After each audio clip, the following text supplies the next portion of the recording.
Hi everyone, our next lesson is 4-4 and 4-5 together. We're doing some more work with proving triangles congruent to each other. Now in the last lesson, in order to prove that two triangles were congruent to each other, such as the red triangle is congruent to the blue triangle, we had to prove 6 different things. We had to prove that the 3 angles were congruent to their corresponding angles. And we also had to prove that 3 sides were congruent to their corresponding sides. So something like this, for example. So we had to prove 6 different pieces of information. In today's lesson, mathematicians have found what I call shortcuts to, instead of use 6 pieces of information, it's been mathematically proven that if we have 3 pieces of information in some cases, we can prove that 2 triangles are congruent to each other. So before we get into those theorems, I first just want to talk about some terminology. I have all these broken down into different slides as we go forward.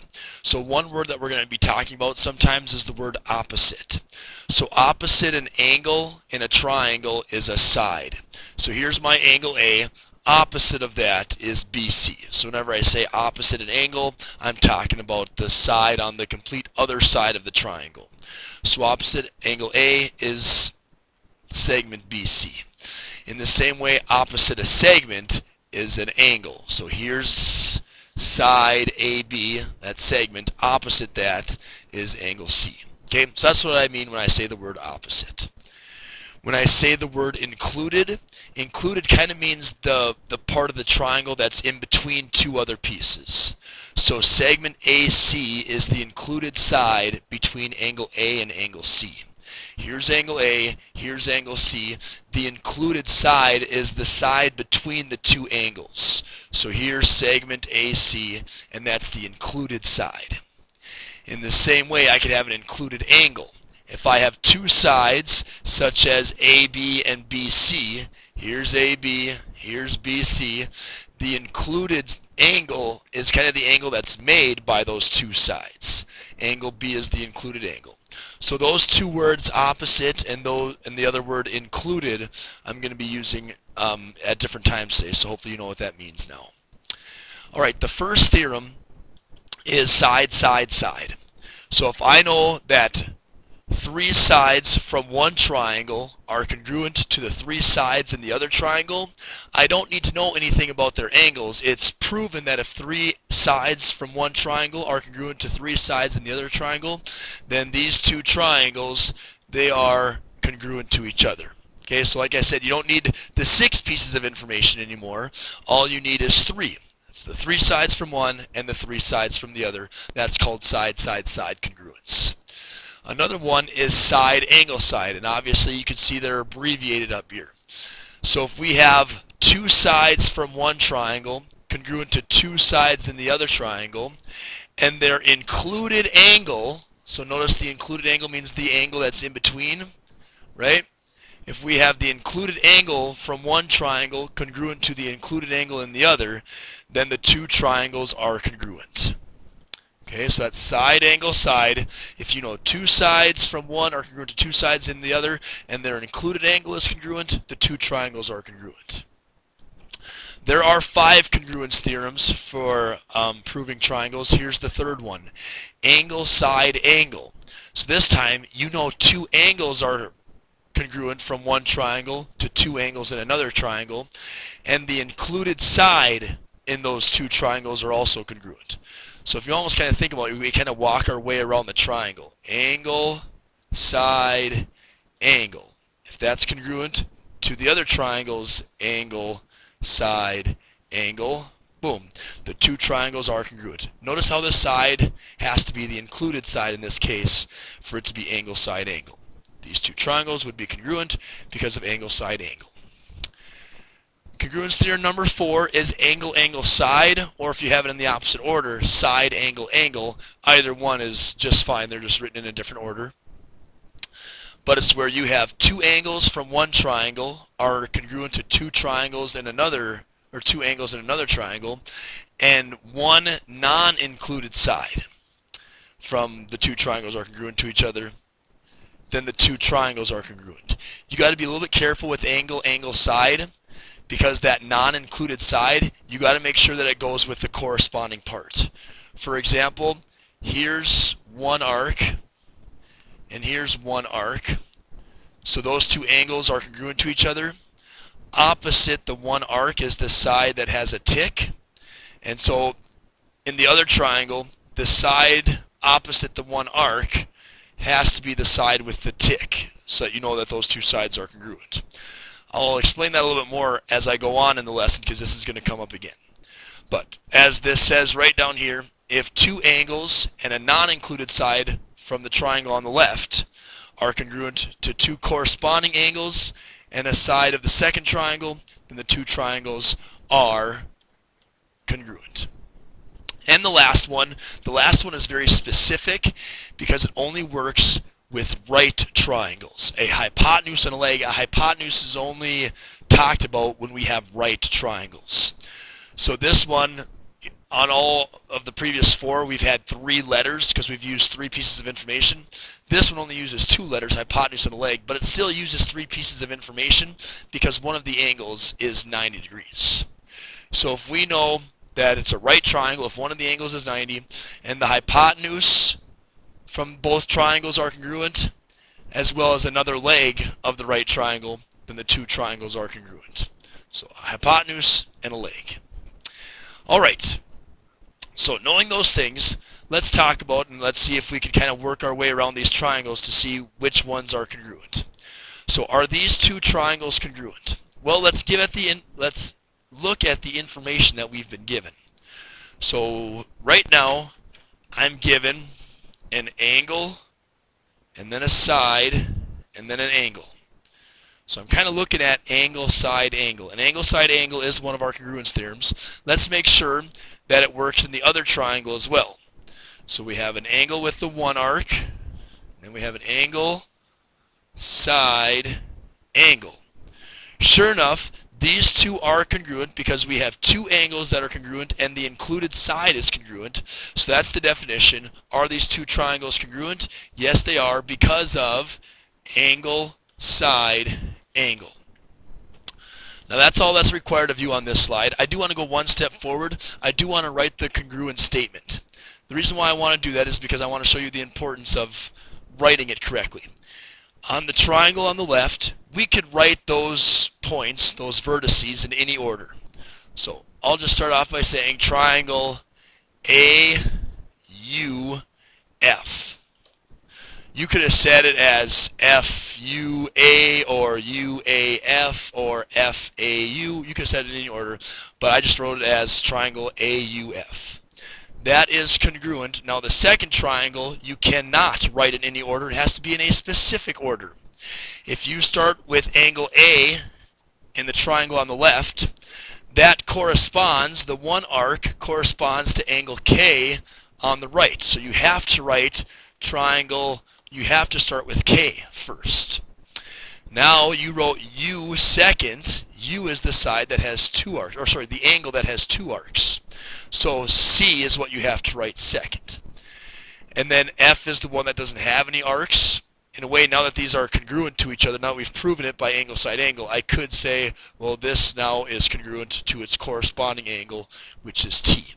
So if I wrote F third, then I have to write T third. So these two are congruent by angle, side, angle. Let's take a look at this one. If I kind of walk my way around this triangle, I'm kind of seeing for triangle QJY, it's like side, angle, angle. Those are the information, that's the information that I've been given right now, is side, angle, angle. Or in the opposite order, angle, angle, side. Is angle, angle, side, or side, angle, angle one of our congruence theorems?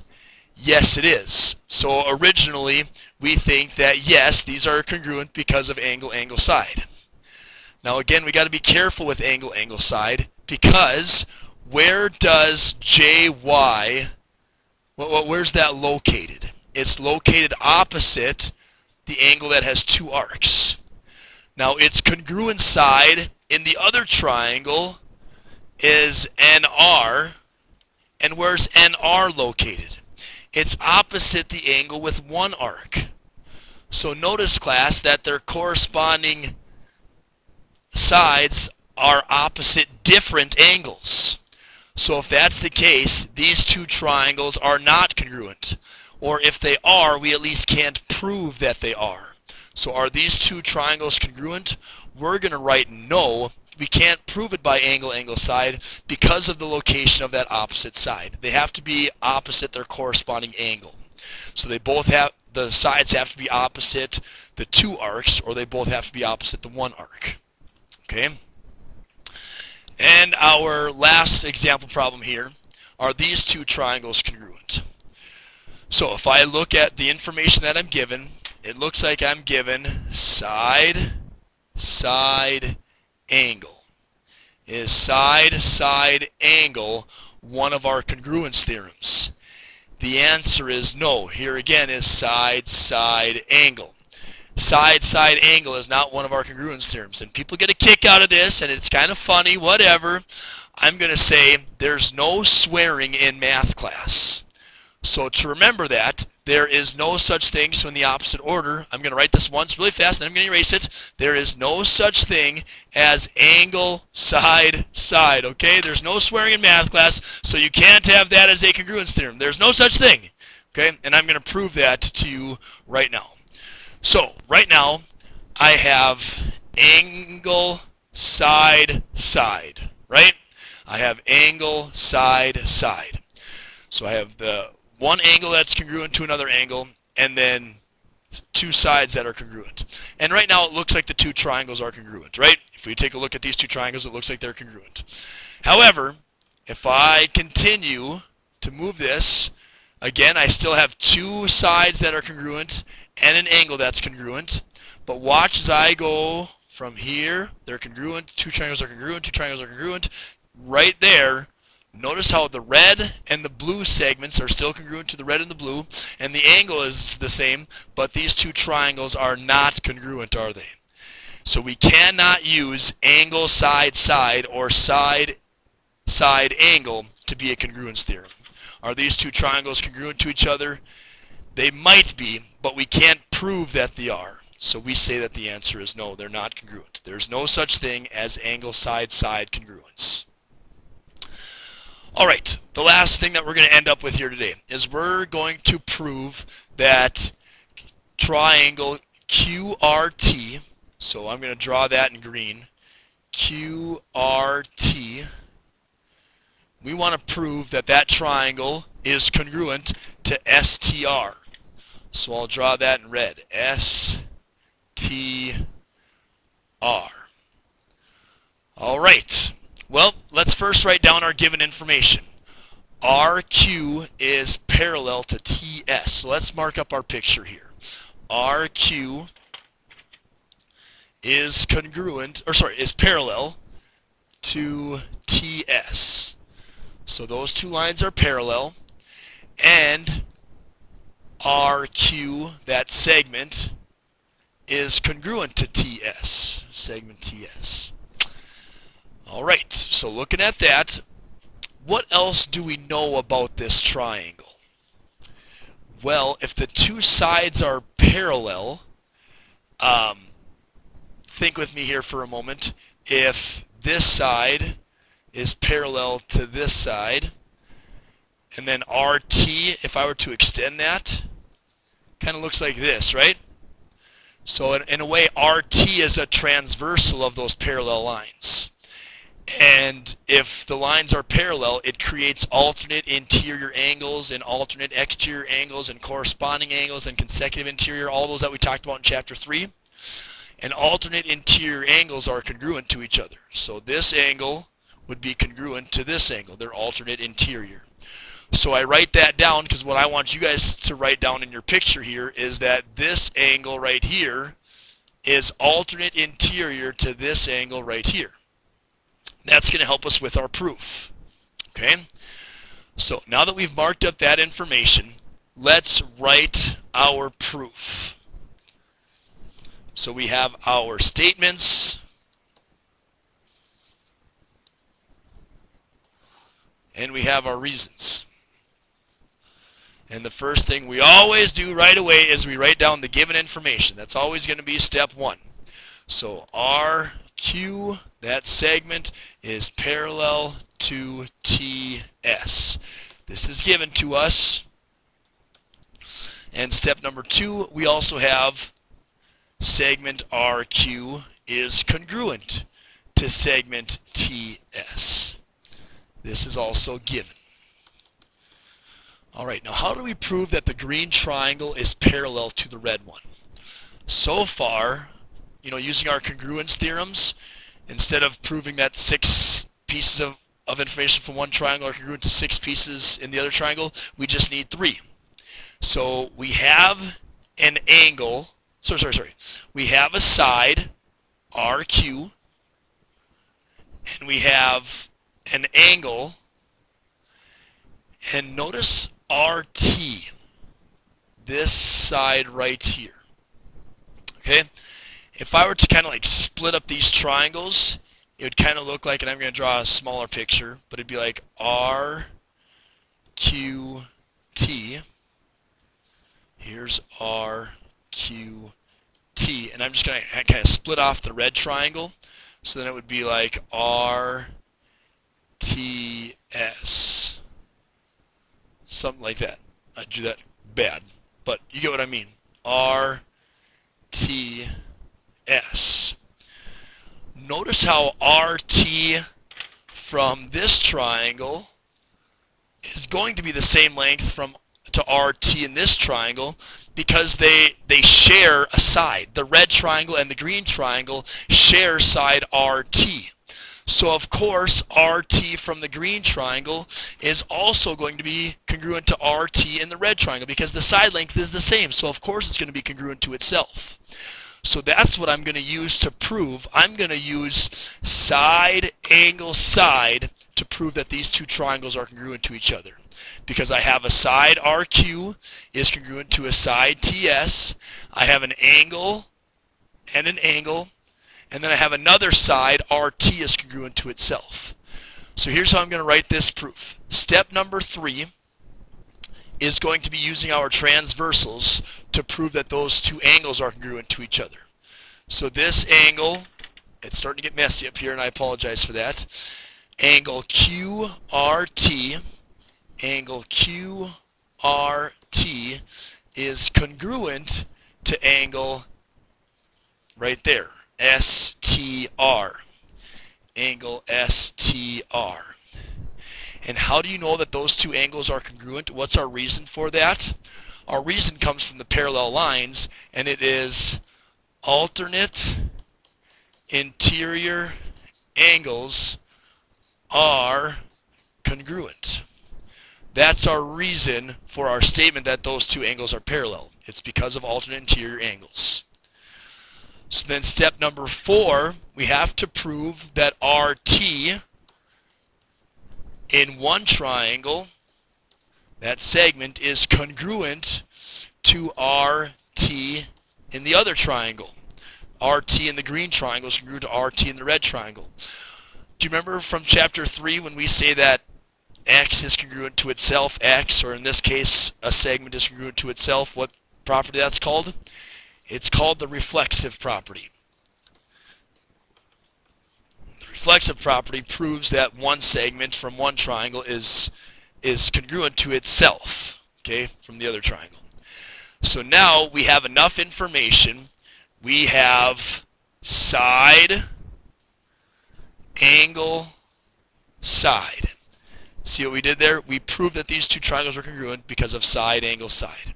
So our last statement is to write down this, what we wanted to prove. Triangle QRT is congruent to triangle STR. And step number 5 for our reason, the reason why we can conclude that is because we proved that there was a side, an included angle, and a side that was congruent to a side, an included angle, and a side from the other triangle. We'll be doing more work with this when you get to class tomorrow.